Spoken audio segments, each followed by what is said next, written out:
Hello good morning everybody videovillas.com viewers అందరికీ స్వాగతం పలుకుతున్నాం. ఈ ఇండిజైన్ వీడియో సిరీస్ లో కంప్లీట్ గా టైపోగ్రఫీ అంటే ఈ ఫాంట్స్ టెక్స్ట్ కి సంబంధించినటువంటి ఆప్షన్స్ మీద మాత్రమే ఉంటాయి ఈ సిరీస్ లో అంతా కూడా. సో ఇందులో భాగంగా ప్రస్తుతం ఈ పర్టికులర్ వీడియో క్లిప్ లో మీకు ఏదైనా ఒక ఫైల్ మీకు వేరే లొకేషన్ నుంచి కనుక వచ్చినట్టయితే ఆ ఫైల్ ని మీరు మీ ప్రాజెక్ట్లో కానివ్వండి లేదంటే ఆ ఫైల్కి కంటిన్యూషన్గా దానికి ఏదైనా సరే మీరు ఇండిజైన్లోకి ఇంపోర్ట్ చేసుకొని దాన్ని కొంచెం ఎడిట్ చేయడం ఇట్లాంటివి చేయాల్సి వచ్చినప్పుడు కంపల్సరీ మీరు మనం ఇంపోర్ట్ అనేటువంటి కమాండ్ని వాడాల్సి ఉంటుంది. అలాగే రకరకాల ఫార్మాట్స్ ఎన్ని పద్ధతుల్లో మనం ఇక్కడికి ఫైల్ని తీసుకురావచ్చు అనేది కూడా మనం తెలుసుకోవాల్సిన అవసరం చాలా ఉంటుంది.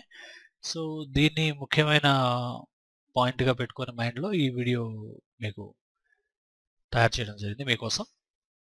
ఒకసారి చూసినట్టయితే నేను మొట్టమొదటిగా ఒక న్యూ ఫైల్ క్రియేట్ చేస్తున్నాను.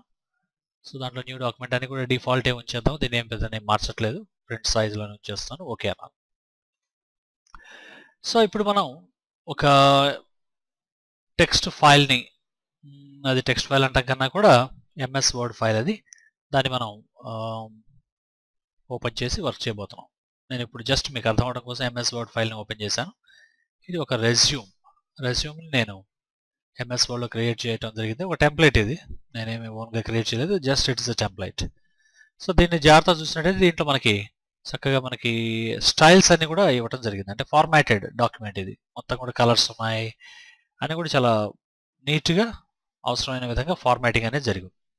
సో ఇటువంటి ఫైల్ని మనం ఇండిజైన్లోకి ఇంపోర్ట్ చేయాలి అన్నప్పుడు జనరల్గా మనం చాలా వరకు ఏం చేస్తామంటే ఫైల్ని ఓపెన్ చేసేసి కంట్రోల్ ఏ ప్రెస్ చేసి అంటే సెలెక్ట్ ఆల్ అనేసేసి జనరల్గా మనం cut or copy commands use చేసి పేస్ట్ అంటే సరిపోతుంది కదా అని అనుకుంటాం. జనరల్గా నేను కాపీ అన్నాను. సో ఇక్కడికి వచ్చేసి మనం టెక్స్ట్ టూల్ యూజ్ చేశాను, పేస్ట్ అని అంటున్నాను. చూసినట్టయితే ఈ విధంగా మీకు ఇన్ఫర్మేషన్ అనేది వస్తుంది. సో ఇది మనకి ఏ విధంగా కూడా పెద్ద యూజ్ అయ్యేటువంటిది కాదు. చూడండి అంతా కూడా డిస్టర్బ్ అయిపోయి లేఅవుట్లో కూడా తేడాలు వచ్చేసినాయి, మొత్తం ఎక్కడికక్కడికి మూవ్ అయిపోయింది. అంటే ఉదాహరణకి మీకు ఏదైనా ఒక ఫైల్లో ఉన్నటువంటి టెక్స్ట్ని మీరు తీసుకోవాలి అని అనుకున్నట్టయితే మాత్రం ఇది తప్పులేదు, ఈ పద్ధతి కరెక్టే. అంటే మీరు ఆ ఫైల్ని ఓపెన్ చేసి కాపీ అని పేస్ట్ అనేసేస్తే ఆటోమేటిక్గా మీకు అది డిస్ప్లే అవ్వడం జరుగుతుంది. ఇంతవరకు ఇది ఓకే. అట్లా కాకుండా దాంట్లో ఉన్నటువంటి ఫార్మాట్స్ కానివ్వండి అవన్నీ కూడా ఎక్కడ డిస్టర్బ్ అవ్వకుండా దాన్ని యాజ్ ఇట్ ఈజ్ మీరు యూజ్ చేసుకోవాలి అనుకున్నప్పుడు మాత్రం ఇది కరెక్ట్ పద్ధతి కాదు. ఆ సిచ్యువేషన్లో మనకి కంపల్సరీ ఫైల్ మెనూలో ఉన్నటువంటి ప్లేస్ అనేటువంటి కమాండ్ని యూజ్ చేయాల్సి ఉంటుంది. సో దాన్ని క్లిక్ చేద్దాం, ఒకసారి మన ఫైల్ ఎక్కడ ఉందో చెక్ చేద్దాం. సో స్క్రోల్ డౌన్ చేసుకుంటే మనకి రెజ్యూమ్ ఈమెయిల్ అనేది ఉంది. అయితే ఇది సెలెక్ట్ చేసిన తర్వాత మీరు జాగ్రత్తగా ఇక్కడ కొన్ని ఆప్షన్స్ గమనించుకోవాల్సి ఉంటుంది. షో ఇంపోర్ట్ ఆప్షన్స్ అని ఉంటుంది, అలాగే రీప్లేస్ సెలెక్టెడ్ ఐటమ్ అని ఉంటుంది. Replace selected item by default ఆన్లో ఉంటుంది. ఇది అంటే దీని మీనింగ్ ఏంటంటే మీకు ఆల్రెడీ ఏదైనా సరే ఇక్కడ ఇన్ఫర్మేషన్ కనుక ఉన్నట్టయితే ఇప్పుడు ఇంపోర్ట్ చేసే దాంతో దాన్ని రీప్లేస్ చేయాలన్నప్పుడు మాత్రమే ఈ కమాండ్ మీకు యూజ్ అవుతుంది, అంటే ఈ ఆప్షన్ మీకు యూజ్ అవుతుంది. సో ప్రస్తుతానికి అంతా ఎంటీగానే ఉంది కాబట్టి ఇది రీప్లేస్ ఆన్లో ఉన్నా ఒకటే తీసేసిన ఒకటే, పెద్ద డిఫరెన్స్ అయితే ఏం లేదు. కానీ ఈ షో ఇంపోర్ట్ ఆప్షన్స్ కనుక ఆఫ్లో ఉంచి మీరు ఓపెన్ అన్నారంటే చూడండి ఏం జరుగుతుందో, డిఫాల్ట్గా వచ్చేస్తుంది. ఇంకా మీకు ఎటువంటి ఆప్షన్ కనపడలేదు, మీకు డిస్ప్లేలో రాలేదు, డైరెక్ట్గా అక్కడ ఏమైతే చూసారో మీరు యాజ్ ఇట్ ఈస్ మీకు ఇక్కడికి ఇంపోర్ట్ అయిపోయి వచ్చేస్తుంది. మీరు టెంపరీగా ఇవి గ్రిడ్స్ గైడ్స్ ఇట్లాంటివి ఏమి లేకుండా చూసుకోవాలంటే మీరు ప్రివ్యూ మోడ్లో ఆన్లో ఉంచండి, మీకు చాలా క్లియర్గా డిస్ప్లే అవ్వడం అనేది జరుగుతుంది. ఒకసారి జూమ్లోకి వెళ్ళి చెక్ చేసుకుందాం. ఎక్సలెంట్, మనం అక్కడ ఏదైతే ఎంఎస్ వర్డ్లో చూసామో సేమ్ ఎటువంటి ఫార్మాట్లో ఇంత కూడా తేడా లేకుండా యాజ్ ఇట్ ఈస్ మనకి ఇక్కడికి డిస్ప్లే అవ్వడం అనేది జరిగింది. సో తర్వాత మనం ఏం చేయాలో మీకు తెలిసిందే, మీరు సెలెక్ట్ చేసుకోవచ్చు దీన్ని, మీకు నచ్చిన విధంగా ఆ ఇన్ఫర్మేషన్ అంతా కూడా డిలీట్ చేసేసి మీకు కావాల్సినటువంటి ఇన్ఫర్మేషన్ ఇక్కడ టైప్ చేసుకునే పద్ధతి ఉంది. సో ఇది ఒకటి. సో నేను ప్రస్తుతానికి దీన్ని క్యాన్సిల్ చేసి మళ్ళీ ఫ్రెష్గా జనరల్గా డాక్యుమెంట్ తీసుకున్నా, ఫైల్ మెనూలో ప్లేస్ అవ్వం. అయితే చాలామంది మనం చేసే పని ఏంటంటే జస్ట్ జనరల్గా సెలెక్ట్ చేసుకున్న తర్వాత డైరెక్ట్గా మనం ఓపెన్ అనేసేస్తాం. కానీ ఈ షో ఇంపోర్ట్ ఆప్షన్స్ అనేది ఒకటి, లేదా షిఫ్ట్ పట్టుకొని ఓపెన్ క్లిక్ చేసినా సరే అదే మనకి డైలాగ్ బాక్స్ డిస్ప్లే అవుతుంది. అది కొంచెం గుర్తుపెట్టుకోండి. ప్లేస్లోకి వచ్చేసేసి నేను షార్ట్ కట్ వాడకుండా డైరెక్ట్గా రెజ్యూమ్ మెయిల్ పెట్టి సెలెక్ట్ చేసి షో ఇంపోర్ట్ ఆప్షన్స్ అనేది ఆన్ చేస్తాను. ఇప్పుడు చూడండి మీకు డైలాగ్ బాక్స్ వస్తుంది. ఈ డైలాగ్ బాక్స్ మీరు జాగ్రత్తగా గమనించినట్టయితే మనకి ఇక్కడ ప్రీసెట్స్ అని ఒక ఆప్షన్ ఉంది. అలాగే ప్రీసెట్స్ లో ప్రస్తుతానికి ఏం లేవు, అంతా కూడా కస్టమ్‌లో ఉంది. ఎందుకంటే మీరు ఏదైనా సరే ఇక్కడ ఆప్షన్స్ ని మాడిఫై చేసి వాటిని ఎప్పుడైతే సేవ్ ప్రీసెట్ అంటారో అది ఆటోమేటిక్గా ఆ నేమ్ ఇక్కడ డిస్ప్లే అవడం అనేది జరుగుతుంది. ప్రస్తుతానికి అవి మనం అనలేదు కాబట్టి కస్టమ్‌లో డిఫాల్ట్‌లోనే ఉంది. ఇక్కడ ఇంక్లూడ్ అని ఉంటుంది, మీరు జాగ్రత్తగా గమనించాలి. ఇంక్లూడ్ లో మనకి టేబుల్ ఆఫ్ కాంటెంట్స్ అని ఉంది, ఇండెక్సింగ్ అని ఉంది, ఫుట్ నోట్ అని ఉంది, ఎండ్ నోట్ అని ఉంది. ఇవన్నీ కూడా మీకు ఎవరికైనా ఎంఎస్ వర్డ్ అవగాహన కనుక ఉన్నట్టయితే ఎంఎస్ వర్డ్ లో జనరల్ గా మనం చూసేటువంటి ఆప్షన్స్ ఇవన్నీ ఉంటాయన్నమాట. ఫర్ ఎగ్జాంపుల్ మనం ఎంఎస్ వర్డ్కి వచ్చాం ప్రస్తుతం. రీసెంట్ డాక్యుమెంట్స్ లో కాకుండా నేను బ్లాంక్ డాక్యుమెంట్కి వెళ్ళిపోతున్నాను. సో మీరు కొంచెం జాగ్రత్తగా గమనించినట్టయితే ఇన్సర్ట్కి వచ్చాను. ఇన్సర్ట్లో మనకి హెడర్స్ అని, ఫుటర్స్ అని ఇట్లాంటి ఆప్షన్స్ మొత్తం కూడా ఉంటాయి. ఫుటర్ అంటే బాటంలో వచ్చేది, హెడర్ అంటే టాప్లో వచ్చేది. అలాగే పేజ్ నెంబర్స్ ఉంటాయి. ఇవే కాకుండా మనకి ఇన్సర్ట్ ఎండ్ నోట్, అలాగే ఫుట్ నోట్ అని ఇక్కడ ఉంది మనకి. అలాగే ఇన్సర్ట్ టేబుల్ ఆఫ్ ఫిగర్స్ అని ఉంది. అలాగే మనకి సైటేషన్స్ ఉన్నాయి. ఇట్లా మనకి ఇవన్నీ కూడా మనకి టేబుల్ ఆఫ్ కాంటెంట్స్ ఉంది. ఇక్కడ మనకి టేబుల్ ఆఫ్ కాంటెంట్స్ అంటే బుక్ స్టార్టింగ్ లో మీరు జాగ్రత్తగా గమనించినట్టయితే ఈ టేబుల్ ఆఫ్ కాంటెంట్స్ అనేది ఏందనేది మీకు అర్థమవుతుంది. అలాగే ఇండెక్సింగ్ అని ఉంటుంది. ఇవన్నీ కూడా మనకి మల్టీ పేజ్ డాక్యుమెంట్స్, క్యాటలాగ్స్ కానీ బుక్స్ ఇట్లాంటివి చేస్తున్నప్పుడు మనకి ఇవి చాలా యూస్ఫుల్ గా ఉంటాయి. ఇవన్నీ రెఫరెన్సెస్ లో ఉన్నాయి. సో ఎంఎస్ వర్డ్ ఇట్లా వెంటివన్నీ యూజ్ చేసి మీరు ఏదైనా డాక్యుమెంట్ క్రియేట్ చేసినప్పుడు వాటితో కలిపి ఆ డాక్యుమెంట్ యాజ్ ఇట్ ఈజ్ మీకు ఇంపోర్ట్ అవ్వాలి అన్నప్పుడు మాత్రమే ఈ ఆప్షన్స్ ఆన్లో పెట్టుకోవాలి. అట్లా కాకుండా ఇప్పుడు మనం తెచ్చేటువంటి సింపుల్ రెజ్యూమ్ దాంట్లో అసలు మనకి టేబుల్ ఆఫ్ కాంటెంట్స్ అవసరం లేదు, నో ఇండెక్సింగ్, అలాగే మనకి ఫుట్ నోట్, ఎండ్ నోట్ ఇట్లాంటి ఆప్షన్స్ ఏమీ లేవు. సో కాబట్టి ఏంటంటే మనకి ఇవి పెద్ద అవసరం లేదు. సో ఫర్ ఎగ్జాంపుల్ ఉన్నాయని అనుకుందాం, foot note are end note, అవి రెండు ఆన్లో ఉంచుకోవాల్సిన అవసరం. ఈ విధంగా మనకి ఇంక్లూడ్ అనే ఆప్షన్ మొట్టమొదటిగా మనకి యూజ్ అవుతుంది. అయితే ఇక్కడ ఒక చిన్న డౌట్ వస్తుంది మీకు, అసలు మనం ఇక్కడికి ఎందుకు తెచ్చుకోవాలండి? మనం ఈ డిజైన్లోకి ఎంఎస్ వర్డ్లో నుంచి మనం అది డిజైన్ చేసిన తర్వాత డైరెక్ట్గా ప్రింట్ తీసుకోవచ్చు కదా అనేటువంటిది డౌట్ మనకు వస్తుంది. కరెక్టే మీకు అది. ఎంఎస్ వర్డ్లో మనం ఏది డిజైన్ చేసినా సరే హ్యాపీగా అక్కడే డిజైన్ చేసుకొని ప్రింటింగ్ ఫైనల్ అవుట్పుట్ కూడా మనం ప్రింట్ ఇవ్వచ్చు, అందులో ఎటువంటి డౌట్ లేదు. కానీ మీరు ఒక డిజైన్ చేస్తున్నారు, ఆ డిజైన్లో ఒక లేఅవుట్లో కొంత డాక్యుమెంటేషన్ సంబంధించినటువంటి ఇన్ఫర్మేషన్ అవసరం ఉంది. కానీ ఆ డాక్యుమెంట్ అంతా కూడా ప్రిపేర్డ్ బై సమ్వన్ ఎల్స్, ఎవరు వేరే వాళ్ళు ఎంఎస్ వర్డ్లో ఆల్రెడీ క్రియేట్ చేస్తున్నారు దాన్ని మీరు ఇక్కడ యూజ్ చేసుకోవాలనుకుంటున్నారు. అంటే ఉదాహరణకి మీరు ఒక కాపీ రైటర్కి ఒక డాక్యుమెంట్ ప్రిపేర్ చేయమని ఇచ్చారు, కానీ ఫైనల్గా అది మీరు ఇన్ డిజైన్లో దాన్ని ఫిక్స్ చేయాల్సి ఉంటుంది. కాపీ రైటర్ వాళ్ళకి ఇన్ డిజైన్ ఇవన్నీ చేయాల్సిన అవసరం లేదు. వాళ్ళు ఎంఎస్ వర్డ్ కానివ్వండి లేదా వేరే ఏ టూల్ అయినా సరే యూజ్ చేసి వాళ్ళకి కావాల్సిన విధంగా డాక్యుమెంటేషన్ అంతా కూడా ప్రిపేర్ చేస్తారు. చేసేసి వాళ్ళు మీకు ఇచ్చారు ఒక ఆర్టీఎఫ్ ఫార్మాట్, అంటే రిచ్ టెక్స్ట్ ఫార్మాట్ మెథడ్లో కానివ్వండి లేదా డిఓసి కానివ్వండి ఓ పద్ధతిలో ఇచ్చారు. దాంట్లో మీకు ఏమైనా table of contents, index, foot note, end note ఇట్లాంటివి ఉంటే తెచ్చుకోవడం కోసం మాత్రమే ఇవి యూజ్ అవుతాయి. అదేవిధంగా కొటేషన్ మార్క్స్ వాడున్నాం అనుకోండి, వర్డ్ ప్యాడ్ అనేటువంటి ఒక అప్లికేషన్ మనకు ఉంది, మీ అందరికీ తెలిసిందే వర్డ్ ప్యాడ్ అనేటువంటిది. ఈ వర్డ్ ప్యాడ్ అనేటువంటి అప్లికేషన్లో మీరు ఏదైనా కొటేషన్ యూజ్ చేసి ఏదైనా క్రియేట్ చేశారు. ఉదాహరణకి నేను ఇక్కడ Adobe in design industry standard layout application అనేది టైప్ చేశాను. జాగ్రత్తగా మీరు గమనించినట్టయితే ఇక్కడ కొటేషన్స్ మీకు స్ట్రైట్గా ఉన్నాయి. జాగ్రత్తగా గమనించండి, మీకు ఇక్కడ చాలా స్ట్రైట్గా ఉండడం అనేది జరిగింది.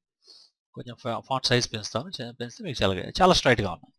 నాకు ఇట్లా కాకుండా నేను యాక్చువల్గా నాకు డాక్యుమెంట్ క్రియేట్ చేసింది వర్డ్ ప్యాడ్లో చేశారు. వర్డ్ ప్యాడ్లో చేసినటువంటి వాళ్ళు దాన్ని సేవ్ చేశారు. దీన్ని నేనేమిస్తాను అంటే టెస్టింగ్ కోడ్స్ అని చెప్పి పేరు ఇచ్చేసేసి సేవ్ అన్నాను. ఇది వర్డ్ ప్యాడ్లో చేసి సేవ్ చేసి మీకు పంపించారు అనుకోండి. ఇప్పుడు మీరు ఆ ఫైల్ని ఇంపోర్ట్ చేయాలి ఇక్కడికి. సో ఫైల్ మెనూలోకి వచ్చేసి ప్లేస్ అనేసి ఆ డాక్యుమెంట్ ఆర్టీఎఫ్ ఎక్కడ ఉందో చూసుకోండి. టెస్ట్ కోడ్స్, టెస్టింగ్ కోడ్స్ అని ఉంది, ఆర్టీఎఫ్ డాక్యుమెంట్. నేనేం చేస్తున్నా అంటే షో ఇంపోర్ట్ ఆప్షన్స్ ఆన్లో ఉంచి ఇక్కడ యూజ్ టైపోగ్రాఫర్స్ కోడ్స్ అని అంటున్నాను. జస్ట్ ఎప్పుడైతే క్లిక్ ఓకే అన్నామో జాగ్రత్త గమనించినట్టయితే మీకు కొటేషన్లో తేడా వచ్చింది. జాగ్రత్తగా గమనించండి. టైపోగ్రాఫర్ కోడ్స్ కింద తీసుకుంది ఇప్పుడు మనకి, అంటే ఆ కర్వ్స్ లాగా నీట్గా కొంచెం ఎఫెక్టివ్గా మనకి డిస్ప్లే అవడం అనేది జరుగుతుంది. ఇట్లా కాకుండా మీరు అదే ఫైల్ని ఇప్పుడు మనం ఫైల్ మెనూలోకి వెళ్ళి ప్లేస్ అనేసి ఈ ప్లేస్లోనే టెస్టింగ్ కోడ్స్ని షో ఇంపోర్ట్ ఆప్షన్స్ ఆన్లోనే ఉంచాను. ఈసారి నేను టైపోగ్రాఫర్ కోడ్స్ ఆఫ్ చేస్తున్నాను. ఇవి అసలు అవసరమే లేదు, ఎందుకంటే మనం సింపుల్ ఒక లైనే కదా తేవడం. క్లిక్ ఓకే అన్నాను. సో ఎప్పుడైతే మనం డైరెక్ట్గా తీసుకొచ్చామో అంటే టెక్స్ట్ ఫిట్ అవ్వలేదు, జాగ్రత్తగా గమనించండి. ఎస్, ఇప్పుడు ప్రస్తుతానికి స్ట్రైట్ గానే ఉన్నాయి. సో ఈ విధంగా మీరు కొటేషన్స్ ని కొంచెం కర్వీ స్టైల్లో టైపోగ్రాఫర్ కోడ్స్ కింద తేవాలనుకుంటున్నారా, లేకపోతే స్ట్రైట్ గా యాజ్ ఇట్ ఈస్ అక్కడ ఎట్లా ఉన్నాయో అలా తేవాలనుకుంటున్నారా? ఈ ఆప్షన్ మీకు ఎప్పుడు వస్తుందంటే ఇది ఎప్పుడైతే ఆన్లో ఉంచుతారో మీరు షో ఇంపోర్ట్ ఆప్షన్స్ అనేది అప్పుడే మనకి యూజ్ అవుతుంది. అయితే ప్రస్తుతానికి మనం రెజ్యూమ్ మెయిన్లోకి వెళ్తున్నాం. షో ఇంపోర్ట్ ఆప్షన్స్ ఆన్లోనే ఉంచి నాకు ప్రస్తుతానికి కొటేషన్స్ ఏం లేవు, టేబుల్ ఆఫ్ కంటెంట్స్ ఇవేం లేవు. అలాగే స్టైల్స్ ఆల్రెడీ కొన్ని స్టైల్స్ ఉన్నాయి కాబట్టి నేను ఎప్పుడైతే క్లిక్ ఓకే అనేసి తీసుకొస్తాను, యాజ్ ఇట్ ఈజ్ అక్కడ ఏ స్టైల్స్తో మీ డాక్యుమెంట్ ఉందో అదంతా కూడా యాజ్ ఇట్ ఈజ్ మనకి ఇక్కడ డిస్ప్లే అవడం అనేది జరుగుతుంది. అట్లా కాకుండా స్టైల్స్ లేకుండా నాకు as it is plain document లేఅవుట్లో ఎటువంటి తేడా రాకూడదు, యాజ్ ఇట్ ఈజ్ అదే లేఅవుట్లో మాకు రావాలి అని అనుకున్నప్పుడు మీరు ఎప్పుడైతే సెలెక్ట్ చేసుకొని ఓపెన్ అనేసి రిమూవ్ స్టైల్స్ అండ్ ఫార్మాటింగ్ అని ఎప్పుడైతే సెలెక్ట్ చేస్తారో ఓకే అనగానే ఇప్పుడు చూడండి సేమ్ లేఅవుట్లో ఎటువంటి తేడా లేదు, కాకపోతే స్టైల్స్ మొత్తం కూడా రిమూవ్ అవడం జరిగింది. జాగ్రత్తగా గమనించండి. సేమ్ డాక్యుమెంట్ లేఅవుట్ మాత్రం సేమ్ ఉంది, కాకపోతే స్టైల్స్ ఏవైతే యూజ్ చేశామో ఆ స్టైల్స్ మీకు అక్కడ డిస్ప్లే అవ్వట్లేదు. That's it. ఒకసారి క్లోజ్అప్లోకి వెళ్ళి చెక్ చేసుకుంటే సరిపోతుంది. ఇప్పుడు మీరు ఇక్కడ అకంప్లిష్ అనేటువంటిది బ్లూ కలర్ ఒక స్టైల్లో ఉంది, అది లేదు, బ్లూ కలర్ మొత్తం రిమూవ్ అయిపోయింది. రెండోది ఇక్కడ స్టైల్ ఏమో అప్లై చేసాం క్యాపిటల్స్లో ఉంది, ఇవన్నీ కూడా మనకి సెంటెన్స్ కేసులో వచ్చింది. అదేవిధంగా ఇంకో స్టైల్ ఏం చేసామంటే ఇక్కడ అలైన్మెంట్స్ రైట్ సైడ్ ఇచ్చున్నాయి, ఆ స్టైల్స్ అనేవి రిమూవ్ అయ్యి మొత్తం కూడా లెఫ్ట్ అలైన్కి వచ్చేసింది. సో జాగ్రత్తగా గమనించినట్టయితే మీకు ఈవెన్ బుల్లెట్స్ ఇక్కడ ఇచ్చున్నాం, బుల్లెట్స్ అనేవి కూడా డిలీట్ అయిపోయినాయి, తీసేయడం జరిగింది. సో ఈ విధంగా మనకి విత్ స్టైల్స్ అనే డాక్యుమెంట్ని మీరు ఇంపోర్ట్ చేయాలనుకుంటున్నారా, వితౌట్ స్టైల్స్ ఇంపోర్ట్ చేయాలనుకుంటున్నారా అనేది కూడా మీకు ఒక్కొక్కసారి చాలా ఇంపార్టెంట్ అవసరంగా ఉంటుంది. ఆ సిచ్యువేషన్లో ఈ పర్టికులర్ కమాండ్ మీకు భలే మంచిగా యూజ్ అవుతుంది. ఒకసారి ఎప్పుడైతే ప్లేస్ అన్నామో మళ్ళీ వన్స్ అగైన్ మనం బ్యాక్ వెళ్ళి రెజ్యూమ్ తీసుకున్నాం, ఓపెన్ అనేసేసాం. అయితే నాకు స్టైల్స్ అన్ని ప్రిజర్వ్ అవ్వాలి. అయితే ఇక్కడ ఉన్నవి కాకుండా నాకు ఆల్రెడీ ఉదాహరణకు అనుకుందాం, మీరు ఇందాక మీరు చూసినటువంటి డాక్యుమెంట్లో ఉన్నటువంటి ఈ సైడ్ లెఫ్ట్లో ఉన్నటువంటి వాటికి రకరకాల స్టైల్స్ని ఆల్రెడీ మీరు ఇన్ డిజైన్లో డిఫైన్ చేశారనుకున్నాం. సో ఈ ఎంఎస్ వర్డ్ డాక్యుమెంట్లో ఉన్నటువంటి స్టైల్స్ని మీరు ఆల్రెడీ ఇన్ డిజైన్లో చేసినటువంటి స్టైల్స్గా మ్యాపింగ్ చేయాలన్నప్పుడు ఇక్కడ మీకు కస్టమైజ్ స్టైల్ ఇంపోర్ట్ అనే ఆప్షన్ ఉంటుంది, దాంట్లో స్టైల్ మ్యాపింగ్ అని ఉంటుంది. దీన్ని క్లిక్ చేయగానే ఎంఎస్ వర్డ్ స్టైల్ ఏది ఉంది దాన్ని ఇన్ డిజైన్లో మీరు ఏ స్టైల్తో మ్యాప్ చేయాలనుకుంటున్నారు. అంటే మీరు అక్కడ ఒక హెడ్డింగ్ అనేది ఇచ్చారు, కానీ ఇక్కడికి వచ్చేటికి టైటిల్ దాని పేరు హెడ్డింగ్ లేదని అనుకుందాం ఉదాహరణకి, లేకపోతే హెడ్డింగ్ 6 ఇక్కడ హెడ్డింగ్ 1 వచ్చి ఇక్కడ హెడ్డింగ్ 6కి ఈక్వల్ అని అనుకుందాం. అట్లా మీకు నచ్చినటువంటి ఒక స్టైల్ని సెలెక్ట్ చేసుకొని దాన్ని దేంతో మ్యాప్ చేయాలనుకుంటున్నారనేటువంటిది మీరు ఇక్కడ క్లిక్ చేయాల్సినటువంటి అవసరం ఉంటుందన్నమాట. సో దాన్ని మనం ఇక్కడ స్టైల్ మ్యాపింగ్ అంటాం, చాలా చాలా యూస్ఫుల్గా ఉంటుంది మనకి. ఇక్కడ నార్మల్ స్టైల్ వచ్చి దీంతో నార్మల్తోనే ఉంది, ఇక్కడ హెడ్డింగ్ వచ్చి హెడ్డింగ్ 1తోనే ఉంది. కానీ ఇక్కడ మనకి మనం ఎటువంటి స్టైల్స్ క్రియేట్ చేయలేదు కాబట్టి డిఫాల్ట్ స్టైల్స్ని మాత్రమే అది క్రియేట్ చేసి మనకి ఇవ్వడం జరుగుతుంది. అంటే ఎంఎస్ వర్డ్లో ఎన్ని స్టైల్స్ అయితే ఉన్నాయో అవే స్టైల్స్తో మీకు ఇక్కడ యాజ్ ఇట్ ఈజ్ రావడం అనేది జరుగుతుంది. ఒకసారి చూద్దాం, అది ప్రిజర్వ్ స్టైల్స్ ఆన్లో పెట్టేసి ఓకే అని ఎప్పుడైతే క్లిక్ చేసామో ఇట్లా ఈ విధంగా వచ్చేసింది. మీరు ఒకసారి విండో మెనూలోకి వచ్చేసేసి స్టైల్స్లో మనకి ఇక్కడ క్యారెక్టర్ స్టైల్స్ అని పారాగ్రాఫ్ స్టైల్స్ అని అన్నీ ఉన్నాయి కాబట్టి ఒకసారి ఓపెన్ చేసి చెక్ చేసుకున్నట్టయితే ఇక్కడ ఏది కూడా మనం క్రియేట్ చేసింది ఏది లేదు. అక్కడ ఎంఎస్ వర్డ్లో ఉన్నటువంటి స్టైల్ని ఇన్ డిజైన్ ఇంపోర్ట్ చేసుకుంటూ యాజ్ ఇట్ ఈజ్ అదే స్టైల్ మీకు ఇక్కడ డిస్ప్లే చేయడం అనేది జరిగింది. చూడండి, వీటిలో ఏది కూడా మనం క్రియేట్ చేయలేదు. నార్మల్ దగ్గర నుంచి మొదలుపెట్టి మీకు ఇక్కడ బుల్లెట్స్ వరకు మొత్తం కూడా ఇవి ఒరిజినల్గా మనకి ఇన్ డిజైన్లో ఉన్నటువంటి స్టైల్స్ అనమాట. సో వాటిని మనం ఇక్కడ ఆటోమేటిక్గా మనం ఎప్పుడైతే ఇన్ డిజైన్లోకి ఇంపోర్ట్ చేసుకున్నామో ఇన్ డిజైన్ వాటిని యాజ్ ఇట్ ఈస్ ఇక్కడికి తీసుకురావడం జరిగింది. అట్లా కాకుండా ఒక్కొక్కసారి ఏం జరుగుతుందంటే హెడ్డింగ్కి నేను ఆల్రెడీ ఇక్కడ ఒక డెఫినేషన్ ఇచ్చాను అని అనుకోండి, ఆ హెడ్డింగ్ 1 ఎంఎస్ వర్డ్లో ఏదైతే హెడ్డింగ్ 1 ఉందో దాన్ని నాకు ఇన్ డిజైన్లో ఉన్నటువంటి హెడ్డింగ్ 1తో మ్యాప్ చేయాలనుకున్నప్పుడు ఆ సిచ్యువేషన్లో మీకు ఇప్పుడు ఇందాక నేను చూపించినటువంటి కమాండ్స్ ఏవైతే ఉన్నాయో అవి యూజ్ అవుతాయి అనమాట. కస్టమ్ స్టైల్లోకి వచ్చి స్టైల్ మ్యాపింగ్ అంట, ఇక్కడ స్టైల్ని క్లియర్ చేసుకొని దేంతో మ్యాప్ చేయాలనేది సెలెక్ట్ చేయాలి. ఈ విధంగా ఉంటుంది.